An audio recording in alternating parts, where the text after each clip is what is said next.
अभी इस वक्त हम मौजूद हैं देवभूमि उत्तराखंड में। जिस जगह हम खड़े हैं ये थानों के नाम से जानी जाती है। बात करें तो ये ऋषिकेश और हरिद्वार के मध्य में आती है। यहाँ हम पहाड़ों पर क्यों आए हैं, आपने अक्सर सुना होगा कि पहाड़ों पर जड़ी बूटियाँ जो होती हैं वो सबसे ज़्यादा पाई जाती है और जितने भी आयुर्वेदिक चीज़ें होती हैं और विज्ञान का जो काम होता है वो यहीं से ही पनपता है, यहीं से जड़ी बूटियाँ जाती हैं, बनती हैं और यहीं से फिर आगे जो दवाइयाँ हैं वो लोगों को दी जाती हैं। हम यहाँ पर आए हैं आज एक ही बहुत ही प्रखंड विद्वान के पास मिलने के लिए। बता दें दरअसल में इससे पहले आपने बहुत सुना होगा ऐसे कई सारे वक्ता मिलते हैं जो आयुर्विज्ञान पर ज्ञान देते हैं, बहुत सारी चीज़ें बताते हैं, लेकिन प्रमाण की अगर बात करें तो बहुत सारे ऐसे हैं जब बात प्रमाण की आती है तो पीछे हट जाते हैं। हम आए हैं आज योगी जी महाराज के पास। योगी निर्माण देव जी महाराज हैं हमारे साथ और ये सैफई यूनिवर्सिटी में एज आ सलाहकार काम भी कर रहे हैं। इनकी जितनी तारीफ की जाए कम है। ये कई सारे ऐसे रोग हैं जिन पर काम कर चुके हैं और बाकायदा प्रमाण भी दे रहे हैं और कई सारे लोग ऐसे हैं जो ठीक भी हुए हैं। तो हम आज बात करेंगे योगी निर्माण देव जी महाराज से। सर बहुत बहुत स्वागत है आपका पहले तो हमारे चैनल में। धन्यवाद। हम ये जानना चाहते हैं जब भी बात होती है आयुर्वेद की तो आज के समय में कहीं ना कहीं देखा जा रहा है कि लोगों की जो एक रुचि है वो भाग रही है अंग्रेजी दवाओं की तरफ है। तो सबसे पहले मेरा सवाल यही होगा कि लोगों पर ये भरोसा कैसे दिलाया जाए कि जो ये आयुर्वेद है, आयुर्विज्ञान है, ये सारी चीज़ें जो हैं ये ज़्यादा ट्रस्टेबल हैं और ज़्यादा अच्छी है, फ़ायदेमंद है। मानवर जी, मैं इसके लिए दो ही शब्द कहूँगा कि हमारे आयुर्वेद का प्रचार प्रसार कम हुआ। दूसरी बात, लोगों ने इसकी गुणवत्ता को नहीं समझ पाया। तीसरी बात है कि बार बार हमारे देश पर जो गुलामी का साया पड़ा है वो हमारी आयुर्वेद संस्कृति पर भी पड़ा, जिससे बार बार दबाया गया उसे। और भी एक बात है कि हमारे यहाँ बिकैलेपन की भी एक स्थिति ऐसी रही है समाज में, जो दूसरी कंपनियों के बहकावे में आकर, लोभ लालच में आकर और हमारे आयुर्वेद को दबाते रहे हैं। यही सब कारण हैं कि जो आयुर्वेद अपनी स्थिति में आना चाहिए वैसा नहीं आ पा रहा है। गुरुजी अगर बात करें आपकी उपलब्धियों की तो वो ऐसे कौन कौन से रोग हैं जिन पर आप काम कर चुके हैं और जिनसे लोगों को काफ़ी फ़ायदा पहुंच रहा है? बेटा, अगर मेरी दृष्टि से देखा जाएगा तो ऐसा कोई रोग संसार में नहीं है जो आयुर्वेद से ठीक नहीं हो सकता। दूसरी, मैंने बड़े बड़े रोगों पर काम किया है। मेरा काम करने का तरीका अलग है। मैं पहले नाड़ी विज्ञान में जाता हूँ, रोग के कारण को समझता हूँ कि रोग का मूल कारण क्या है और नाड़ी के बारे में थोड़ा बताना चाहता हूँ। नाड़ी के 3 चरण होते हैं। पहला तो धड़कन है जिससे सब समझ लेते हैं। दूसरा चरण उसका ये है कि नाड़ी वात पित्त कफ तीनों का वर्णन करती है, इसे भी काफ़ी लोग समझ लेते हैं। इसका एक और है जो विज्ञान से जुड़ा हुआ है और वो बहुत ही अभ्यास के बाद प्राप्त होता है। वो है कि नाड़ी संवेदनाओं को बताती है, स्थान भेद को बताती है, कौन सा रोग किस स्थान पर और किस कारण से है ये बताती है। जब तक इस नाड़ी को ये क्या करती है कि जो हमारे सिग्नल हैं, नाड़ियों में अंग्रेजी में सिग्नल कहते हैं, जब तक इन्हें हम नहीं समझ पाएंगे, इनकी संवेदनाओं को भली प्रकार नहीं समझ पाएंगे, तब तक नाड़ी विज्ञान हम पूर्ण नहीं है और हम रोग के कारणों को नहीं समझ पाएंगे और रोग ठीक नहीं कर सकते हम। अच्छा, मैं बताना भूल गया था, मैं बता दूं आपसे कि गुरुजी नारी रोग विशेषज्ञ भी हैं और ये अक्सर किसी की भी नारी देखकर और बता देते हैं कि रोग क्या है, परेशानी क्या है और इसका इलाज कैसे किया जाना है। अब तक बहुत सारे लोग ऐसे हैं जिनको फ़ायदा भी पहुंच चुका है। तो मैं ये जानना चाहता हूं कि जैसे नारी देखने से कैसे पता चल जाता है और कितनी स्टेज होती है? जैसे अगर बात करें अंग्रेजी दवाओं में तो लगभग रोग में जो जितने भी होते हैं पेशेंट उनकी 3 स्टेज, जैसे कैंसर की बात की जाए 3 स्टेज होता है। आयुर्वेद में कितने स्टेज होते हैं? आयुर्वेद में किसी में 3 है, 2 कम में है, 3 अधिक में है और किसी में 4 भी है। पहला चरण तो होता है आशकारी। जब कोई रोग शरीर में प्रवेश करता है तो वो तीव्र गति से प्रवेश करता है और उस समय उपद्रव दिखाई देते हैं। फिर वह रोग जीर्ण हो जाता है और हमारी रसाद धातुओं में समा जाता है, लीन हो जाता है। तीसरा चरण जो है फिर वो धातु वैषम्य, कि धातुओं को जो हमारे वात पित्त कफ हैं, जो शरीर के हार्मोन्स हैं अंग्रेजी में कहना चाहिए, उन्हें ये बिगाड़ने लगता है। जहाँ बाल होना चाहिए वहाँ उड़ जाते हैं, जहाँ नहीं होना चाहिए स्त्रियों में देखा गया है कि वहाँ आ जाते हैं। जो धातुएं जिस चैन से स्थापित होना चाहिए शरीर में नहीं हो पाती हैं, चैन बिगड़ जाता है उनका। ये धातु वैषम्य है। किसी किसी में इसके बाद और है कि उनमें जो अमीबा है वो जन्म ले लेता है चौथे चरण में, ये फिर असाध्य हो जाता है। यही चरण है बेटा। अच्छा, एक चीज़ और मैं जानना चाहता हूँ कि जो दवाएं होती हैं, ये मतलब जो जड़ी बूटियों से बनाई जाती हैं, क्या प्रोसीजर होता है? कैसे आप कहाँ से निकाल कर लाते हैं, कैसे बनाते हैं? हमारा जो बनाने का तरीका है वो हम कुछ तो हिमालय से लेते हैं और अपनी परख के अनुसार जो शुद्ध और सही और समय पर जांच करके लेते हैं। हम पारद का भी सहयोग लेते हैं। पारद विज्ञान हमको भली प्रकार आता है। हम पारद में सभी प्रकार की, चारों प्रकार की भस्मों को बनाना जानते हैं। हमने ग्रास भी दिया है पारद को। हम सभी धातुओं के ग्रास देना जानते हैं। जैसे जैसे ग्रास दिए जाते हैं वैसा वैसा पारा गुणवान हो जाता है, वैसी वैसे रोगों का हरण करता है। तो हम पारा, दिव्य औषधि और जो रसायन तंत्र है, हम इस पर कार्य करके बड़े बड़े रोग, जैसा बड़ा रोग है वैसा ही हम बड़ी रसायन का प्रयोग करते हैं और रोग को ख़त्म कर देते हैं। अच्छा गुरुजी, अब तक सबसे ज़्यादा किस रोग पर आपने काम किया है? जो किस रोग के मरीज़ सबसे ज़्यादा ठीक हुए हैं, जिनकी दवाई दी हो आपने?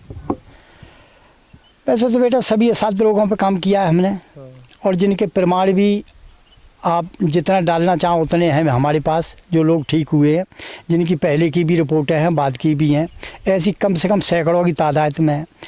कैंसर के भी कम से कम ठीक हुए होंगे तो 500 से ज़्यादा लोग ठीक हुए होंगे। ऐसा नहीं है सब ठीक हुए, कुछ नहीं भी हुए। उनमें कारण अनेक अनेक रहे। कुछ समय के, जब समय निकल गया, जब आए विलम्ब से आए, कुछ ने परहेज नहीं कर पाया, अनेक अनेक कारण रहे, सारे लोग ठीक नहीं हुए। फिर भी कोरोना से पहले हमारे पास 80-85% का रिजल्ट रहता था ठीक होने का। कोरोना में कुछ कम हुआ। अब फिर जो लोग चल रहे हैं, अभी 8-10 लोग चल रहे हैं, अभी तक तो सब ठीक है, सबको लाभ हुआ है। बता दें कि गुरुजी के नाम पर पहले जब कोरोना की लहर आई थी, उस वक्त पर दवाई बनाने का और विश्व में सबसे पहले दवाई बनाने का रिकॉर्ड गुरुजी के नाम है।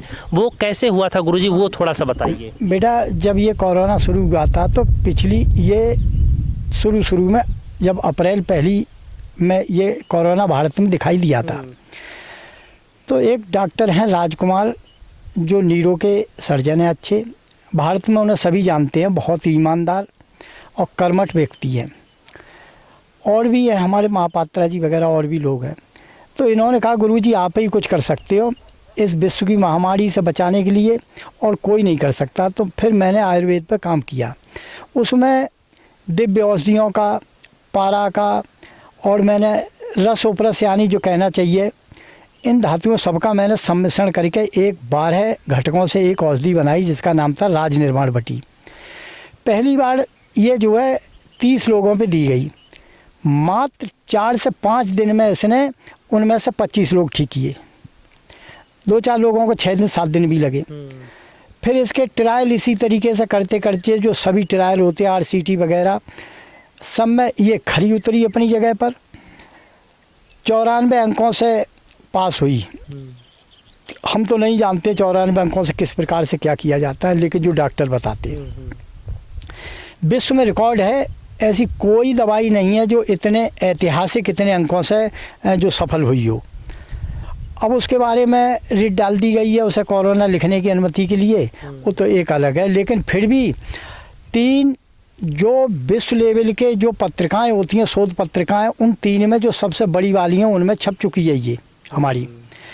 उसके बाद में दूसरे नंबर 90 देशों ने बधाइयाँ दी हैं। कोविडोलॉजी इसकी पुस्तक है, उसमें देख लीजिए हमारी। तो ये देख सकते हैं, आपने बताया गुरुजी ने। अच्छा गुरुजी, एक चीज़ और मैं जानना चाहता हूँ कि जैसे जितने भी रोग होते हैं आयुर्वेद से उन्हें ठीक करने में, जैसे कई सारे ऐसे लोग हैं जो गारंटी लेते हैं कि एकदम ठीक हो जाएगा, मतलब मैं उनकी बात कर रहा हूँ जो पाखंडपन करते हैं, उनसे लोग कैसे बचें? बेटा समस्या यही तो है कि यहाँ पर कोई प्रमाण तो मांगता नहीं है प्रचार। जैसे आप मेरे पास आए हैं, आपने मुझसे मांगा कि गुरुजी अब तक कितने ठीक हुए, उनके कोई आपके जो होना चाहिए ठीक होने के बाद जो प्रमाण पत्र जो मिलते हैं अस्पतालों में, क्या कहना चाहिए अंग्रेजी में उन्हें, मैं अंग्रेजी नहीं पढ़ा हूँ, सर्टिफिकेट वगैरह जो ठीक होने के, तो मैं तुम्हें दिखा रहा हूँ, दे दूँगा। ऐसे लोगों को औरों को भी मांगना चाहिए कि भाई अब तक तुमने कितने लोग ठीक है, आगे की बात छोड़ दो, पीछे की बताओ मुझे। ये कोई पूछता ही नहीं। इसी से लोग ठगे जा रहे हैं और क्या हो रहा है। अच्छा गुरुजी, आप भस्म वगैरह भी बनाते हैं, स्वर्ण भस्म, लौह भस्म, उसके बारे में बताइए, वो क्या होती है, कैसे काम करती है वो? हाँ बेटा, ये बहुत अच्छा प्रश्न किया आपने, और मैं सोच रहा था कि आप शायद कहेंगे। देखो, सारी धातुएं भस्म बनाने का तरीका नैनो पार्टिकल यानी सबसे छोटी कर दो, ये तो बहुत लोग कर सकते हैं, एसिड भी कर सकता है इसे, लेकिन ये भस्म नहीं बनी। भस्म वो होती है जो हमारे शरीर के पाचन तंत्र से मिलकर जो द्रवित हो जाए, यानी शरीर में घुल जाए, उसका लाभ हमें मिलता है। बाकी ये सब टट्टी पेशाब में निकल जाती हैं, उसके लिए हम उन औषधियों का प्रयोग करते हैं जो इसके गलनांक को कम करके धातुओं के, और उन्हें पहले हम निर्व्यूढ़ करते हैं धातुओं को। निर्व्यूढ़ का मतलब है हर धातु के हर परमाणु में एक कवच होता है, और हम पहले उस कवच को तोड़ देते हैं, फिर उन औषधियों से हम उनकी भस्म बनाते हैं, जिनसे वो गलनांक कम हो जाता है, जो हमारे शरीर के पाचन तंत्र से मिलकर वो शरीर में घुल जाती हैं। बस पूरा लाभ हमको मिल जाता है। और ये शरीर क्या है, 5 तत्वों से निर्मित है। इसमें 5 तत्वों की सारी चीज़ें, जितनी धातुएं हैं वो सब जो इनमें तत्वों के आधार पर अणु परमाणु हैं, वो शरीर को आवश्यक हैं, लेकिन बनाने का तरीका उत्तम हो तो ये सब काम करती हैं, बढ़िया काम करती हैं। अच्छा, जैसे कुछ लोग ऐसे होते हैं कि जो आना चाहते हैं, कांटेक्ट करना चाहते हैं आपसे, लेकिन नहीं पहुंच पाते हैं, तो उन्हें अगर दवाएं मंगवानी हो आपसे तो कैसे मंगवा सकते हैं? बेटा 100% तो ये है कि नाड़ी देखने के बाद रोग का कारण पता लग जाएगा। इसमें तो 100% तो नहीं हो सकता, क्योंकि रोगी का भाग्य भी होता है, लेकिन फिर भी अधिक प्रतिशत में लोग ठीक होते हैं। और ऐसे ही भेजने पर जैसे उपद्रव देख करके, क्या उपद्रव है, क्या रोग है, कि कैंसर है, तो इस तरीके से दवाई दी जाती है, वो ज़्यादा कामयाब नहीं होती है। कभी उससे ठीक हो जाते हैं, कभी नहीं होती है। फिर भी अगर जो अभी हमने दवाइयों का निर्माण किया है, नई दवाइयाँ जो हमारे शोध संस्थान में बनी हैं, ये दवाइयाँ काफ़ी अच्छी तरीके से, जैसे आपके किडनी का कैंसर है जिसमें मांस की वृद्धि हो जाती है, इसी तरीके से लीवर में जो है इनके लिए हमें कारण नहीं देखना पड़ता है, ये ऐसे ही काम कर जाती है। हमने बहुत लोगों को दी है, अभी बहुत लोग इसका सेवन कर रहे हैं। अच्छा, जैसे अगर बात करें जितने भी मतलब अपने क्षेत्र में, खास करके उत्तराखंड में जो लोग रह रहे हैं, यहाँ कौन कौन सी बीमारियाँ जो हैं सबसे ज़्यादा देखने को मिलती है, और जो बाहर के लोग आते हैं वो सबसे ज़्यादा कौन सी ऐसी बीमारी लेकर आते हैं, क्या परेशानी उनमें निकलती है, और उसकी जो मुख्य वजह कहें वो क्या होती है? खान पान होता है या कुछ और वजह होती है? आज के युग में जो रोग देखे जाते हैं उनमें ज़्यादातर टॉक्सिन पाई जाती हैं, और ये विषैले पदार्थों से, खाने से, केमिकल आज से, जो हमारे जो छिड़काव होता है, जिन्हें कहने चाहिए कीटनाशक और जो खरपतवार नाशक, बस इन्हीं के जरिए जो पॉइजन हमारे शरीर में जाते हैं, ये हमारी धातुओं का भेद कर देते हैं, ओज का भेद करते हैं, इन्हीं से सेलें मरने लगती हैं, हमारी विषैली हो जाती हैं। फिर वो सेलें जब शरीर में कहीं न कहीं रुकने लगती हैं, वहाँ पर एक जो है सड़न का रूप लेकर और रोगों को पैदा कर देती हैं। यही कैंसर का स्वरूप है। यानी कि जो ये खेतों में दवाएं छिड़की जाती हैं, अगर ये बंद हो जाएं तो कहीं ना कहीं जो इतनी ज़्यादा दिक्कतें आ रही हैं वो भी कम हो जाएंगी। बिल्कुल हो जाएंगी। मैं तो ये कहता हूँ, आप पहले प्रमाण में देख लें, जो पहले नहीं पड़ती थी ये चीज़ें, जितनी खरपतवार नाशक या केमिकल इस तरीके के, तो उस समय ये कैंसर के रोग नहीं थे, शुगर ब्लड प्रेशर नहीं था।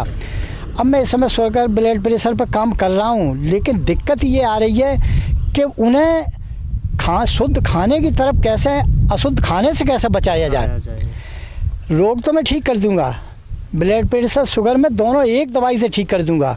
लेकिन बात क्या है, फिर आगे मुझे डर ये है कि अभी तू प्रचार कर देगा, आगे फिर लोगों को का लोग झूठा मान लेंगे, तो इसलिए मैं प्रचार नहीं कर रहा हूँ। अगर लोग इस जो पॉइजन वाली जो चीज़ें हैं, जो खाद्य पदार्थ, अगर इनसे बच जाएं तो शुगर तो और ब्लड प्रेशर में एक दवाई से ठीक कर दूंगा। लेकिन समस्या वो आती है सामने। गुरुजी कैसे बचा जा सकता है खान पान से इस तरीके का, जैसे मतलब फिर आप कैसे बचते हैं इन सारी चीज़ों से? बेटा मैं तो अपने घर आलू उगवाता हूँ अपने आश्रम में, उसमें केवल गाय का गोबर डालता हूँ, उसी से गेहूँ उगाता हूँ। पूरे जितने हमारे मानने वाले लोग हैं उनको सलाह दे दी गई है हम इस तरीके की, वो हमारी बात को मानते हैं और उगाते हैं, उसी तरीके से अपना खाते हैं। लेकिन अभी वहाँ भी थोड़ी दिक्कत है, वो पूरी फसल इस प्रकार से नहीं कर पाते हैं, लेकिन अपने बचाव के लिए इतना तो कर लेते हैं। मतलब जो खुद को खाना होता है उस सभी फसलों में केवल गाय का गोबर ही डाल के, अपना गाय का गोबर और गौमूत्र का, और गाय का हो, कोई हो, कोई बात नहीं, खरपतवार की खाद हो, कोई बात नहीं है, ये बात है। तो इस तरीके से यही है सब। मैं यही बार बार कहता हूँ कि लोग इससे बचें। बाकी मेरी गारंटी है, मैं शुगर और ब्लड प्रेशर, कैंसर जैसे रोगों को इस देश से विदा कर दूंगा। और मैं एक बात और कहता हूं कि गवर्नमेंट अगर मुझे प्रोत्साहन दे तो मैं जितना पैसा हमारे देश से लूटा गया है, मैं उससे ज़्यादा पैसा दूसरे देशों का देश में मतलब ला दूंगा। अच्छा, क्या लगता है गुरुजी, क्या वजह है हो सकती है कि सरकार आयुर्वेद को इतना बढ़ावा नहीं दे रही है? असल में आयुर्वेद दूने से ज़्यादा तीगुने पे ज़्यादा बिकता है। जो गोलियां 1 रुपए की बन के तैयार होती है वो 3 रुपए से ज़्यादा बिकती नहीं है। अब कहाँ से वो कमीशनें बड़ी बड़ी दे दें? यहाँ मुँह आए बैठे हैं, क्या कहूँ, मुँह में से गलत निकलता है, कोई और शत्रु बन जाएंगे हमारे। यहाँ तो रिश्वत के लिए जीभ लपलपाए बैठे हैं लोग, ये समस्या है ना। तो दूसरी कंपनियाँ खूब पैसा फेंक रही हैं और पैसा देने से वो बिक जाते हैं, आयुर्वेद को दवाई देते हैं। अच्छा गुरुजी, कोई ऐसी चीज़ हो जो मुझसे छूट गई हो, आप जो बताना चाहें हमारे दर्शकों को? बेटा मेरा काम पूरा जीवन मैंने आयुर्वेद पर काम किया है, और मैं दूसरे लोगों से भी यही कहता हूँ, समाज में कहना चाहता हूँ ये तुम्हारे इस चैनल के माध्यम से, कि लोग अगर जुड़ना चाहते हैं तो मैं फ्री उनको ये अपना ज्ञान दे सकता हूँ। मेरा काम है समाज सेवा। मैं ये चाहता हूँ कि अगर एक व्यक्ति की मैंने जान बचा दी तो मैंने कई यज्ञ कर लिए। अगर दूसरे मेरी बात मानकर अगर ठीक करते हैं किसी को, तो मैं ये समझूंगा कि ये भी मैंने एक यज्ञ कर लिया, और मैं अपनी तपस्या में उसे शामिल कर लूँगा। मैं इस ज्ञान को पूरी दुनिया को देना चाहता हूँ, मुझसे लें। हालांकि मैं जितना जानता हूँ, लेकिन जानने के लिए मैं अतिशयोक्ति नहीं कहना चाहता हूँ। सत्यता तो ये है, अगर मुझे कहना भी पड़ता है बेटा, और कभी ऐसा डर लगता है कि कहीं तू अतिशयोक्ति कह रहा है, लोग परिहास न माने इसका। आयुर्वेद को कोई जीवित रखे तो केवल मैं रखे हूँ। मैंने जितना काम किया, अष्टवरक खोजा तो मैंने खोजा, कोरोना पर काम किया तो विश्व में चमत्कार करके मैंने किया, कैंसर पे जितना शोध किया है तो मैंने किया है अब तक। असाध्य रोगों पे अभी मैं किन किन रोगों के नाम बता दूं, जिन रोगों पर काम हो ही नहीं रहा था, जिनको असाध्य कह दिया गया था, ऐसी आपको कम से कम 50 लोगों की आपकी बाद में जो रिपोर्टें आई हैं जिनमें नॉर्मल हुए हैं, मैं आपको दे दूंगा। आप उसे डाल देना अपने उस पर, और मैं क्या कहूँ इससे ज़्यादा। ये अच्छा, एक चीज़ देखा गया है, आप को जिस तरह से जानकारी है, जिस तरीके से आप काम कर रहे हैं, उस तरीके से आप प्रचार प्रसार नहीं कर रहे हैं, दिखावा नहीं कर रहे हैं, लोगों को पता नहीं चल पा रहा है। आप कहीं ना कहीं, मुझे ऐसा लगता है कि हाँ, जितनी आपको नॉलेज है आपको लोगों तक पहुंचाना चाहिए, तो आपने कभी कोशिश क्यों नहीं की? सत्यता क्या थी, मैं थोड़ा बड़ा शर्मिंदा हूँ इन शब्दों को कह रहा हूँ। आज आपके कहने के अनुसार कह रहा हूँ मैं तो, क्योंकि मैं ईश्वरवादी हूँ। मैं ये जानता हूँ मनुष्य के हाथ में कुछ नहीं है, तो मैं अपनी भी बात कहने में बड़ा संकोच करता रहता हूँ, और मैं ये भी सोचता हूँ कि कहीं झूठी बात न निकल जाए मुझसे। तो आज हमारी जो छवि है बड़े बड़े लोगों में, जो बड़े बड़े वैज्ञानिकों में छवि है, बड़े बड़े डॉक्टरों में छवि है, वो हमारी छवि न खराब हो जाए। क्योंकि इस क्षेत्र में जो प्रचार प्रसार किया जा रहा है, अधिकांश लोग वो कर रहे हैं कि केवल धन कमाने के उद्देश्य से उल्टे सीधे अतिशयोक्ति बनाकर जो प्रचार कर रहे हैं। लोग मुझे भी झूठा मान लेंगे। मैं ये भी नहीं चाहता कि अगर कोई मेरे प्रचार में कमेंट उल्टा सीधा लिख कर भेजे मेरे लिए, मैं ये भी नहीं चाहता हूँ। मैं अपनी छवि के लिए बहुत बचाता हूँ। मैं अतिशयोक्ति में इसलिए कभी गया ही नहीं। बस केवल अपना काम करते रहते हैं, शोध करते रहते हैं। मैं समाज को यही देना चाहता हूँ और दिया मैंने, और भी दूंगा। एक पुस्तक और बनाने जा रहा हूँ आयुर्वेद की, इसी तरीके से नाड़ी विज्ञान की बनाऊंगा, ये दे दूंगा। इसके बाद में मैं इस प्रचार प्रसार में इसलिए नहीं पड़ता कि बहुत लोग ऐसे बैठे हुए केवल व्यापार बनाकर बैठे हुए हैं इस चीज़ को। अब मैं कहता हूँ कि मैं एक रोग ठीक करता हूँ तो लोग कहते हैं मैं 1000 ठीक करता हूँ, ऐसे बैठे हैं। मैं 1 किलोमीटर की बात करते हैं तो 100 किलोमीटर की बात करते हैं, तो उनकी झूठ से हम नहीं जीत पाएंगे। हम तो यही बस है कि जो हमारे प्रमाण है हमारे पास, वो प्रमाणों के आधार पर लोगों को समझाना चाहते हो, उनका भला करना चाहते हो तो आप दे दो बस। और एक चीज़ मैं जानना चाहता हूँ, अंग्रेज़ी दवाओं का जो चलन है बहुत ज़्यादा बढ़ गया है। जितने उसके फ़ायदे हैं उससे कहीं ज़्यादा नुकसान है। तो क्या कुछ कहना चाहेंगे आप अंग्रेज़ी दवाओं को लेकर, और जिसका सेवन आजकल धड़ल्ले से किया जा रहा है? उसे कैसे रोक लेंगे हम? लोगों की मानसिकता ऐसी बन चुकी है। आयुर्वेद भी इसलिए आयुर्वेद का प्रचार नहीं हो पा रहा है, उन्नति नहीं इसलिए नहीं होती है कि जैसे ज्योतिष, एक समय बहुत नाम था ज्योतिष का, आज ज्योतिष एक मजाक बन कर रह गई। ज्योतिषी का नाम सुनते ही लोग हंसते हैं। ऐसे ही आयुर्वेद का भी जल्दी ही ख़त्म हो जाएगा। इसमें भी वे लोग प्रवेश कर गए हैं जिन लोगों का आयुर्वेद नहीं आता है, और वे लोग धड़ल्ले से ऊंची नीची बोलते चले जा रहे हैं। लोग ठीक नहीं होते हैं तो दूसरा ये अरे आयुर्वेद में भी कुछ नहीं है। हम सैकड़ों की बात बताते हैं, हमसे कहने आए लोग हमने आयुर्वेद की दवाई इतने समय से खाई, कुछ हुआ नहीं, मुझे तो नहीं लगता आयुर्वेद में कुछ है। तो अब बताओ क्या किया जाए इसके लिए? अब ये मैं प्रचार करने वालों से कहता हूँ, उनसे प्रमाण मांगिए जो प्रचार करते हैं कि भाई अब तक क्या किया तुमने, लाओ दिखाओ रिपोर्ट। तो ये कोई करता नहीं। अब मैं क्या कर लूँगा इसके लिए? अच्छा, अभी किस रोग पर शोध चल रही है और भविष्य में किस रोग पर आप काम करने वाले हैं? आखिरी सवाल। मैं तो सभी पर काम कर रहा हूँ। मैं तो, मेरा विशेष जो निशाना है वो एक मेरी निगाह में कायाकल्प है। मैं इसे पार करके रहूँगा। आयु स्तंभन पे काम किया मैंने कि आयु को एक जगह रोकना, यानी स्तंभन करना, यानी ब्रेक करना, इस पर काम किया, मुझे सफलता मिली। मैंने 3-4 लोगों पर काम किया और मैंने बताया भी था लोगों को। आज भी वो वैसी स्थिति में खड़े हैं। इस पर काम किया तो मैं कायाकल्प भी सफल करना चाहता हूँ, इस पर लगा हुआ हूँ। दूसरे नंबर मैं और चाहता हूँ कि हमारे यहाँ से जो सिद्धियाँ चली गई हैं अध्यात्म में, वो भी कैसी वापस आ जाए हमारी संस्कृति में। मैं इस पर भी काम करना चाहता हूँ। मैं बड़ी बड़ी दिव्य औषधियों को खोज कर फिर अपनी संस्कृति में दोबारा पुनर्जीवित करना चाहता हूँ। मेरा तो उद्देश्य यही है बेटी। भारत आयुर्वेद गुरु योगीराज निर्माण देव जी महाराज ने बताया, आपको सुना। और सबसे अच्छी बात मुझे पता है क्या लगी? गुरु जी का कहना है कि जितने भी लोगों को मैंने ठीक किया है सबके प्रमाण है। आप जब चाहें आप ले सकते हैं, आप जाइए उनसे पूछ सकते हैं कि वो ठीक हुए हैं कि नहीं हुए हैं। पहली बार मुझे कोई ऐसा मिला है जो ये कह सकता है, आयुर्वेद के मामले में दावे के साथ कह सकता है कि मेरे पास पूरा प्रूफ है कि मैंने लोगों को ठीक किया है और मेरे द्वारा दी गई दवाएं जो हैं वो बाकायदा काम कर रही हैं। नहीं तो आपने भी देखा होगा, मैंने बहुत जगह देखा है कि दीवालों पर जगह जगह लिखे होते हैं, तमाम तरह के इश्तिहार लिखे होते हैं, लेकिन कोई प्रूफ नहीं होता है, कुछ नहीं होता है। तो मैं नीचे आपको स्क्रीन पर मोबाइल नंबर दिख रहा होगा गुरुजी का, आप अगर आना चाहें तो आप आ सकते हैं, भेंट कर सकते हैं। गुरुजी जगह बताइए कि अगर किसी को आना हो तो कैसे आए?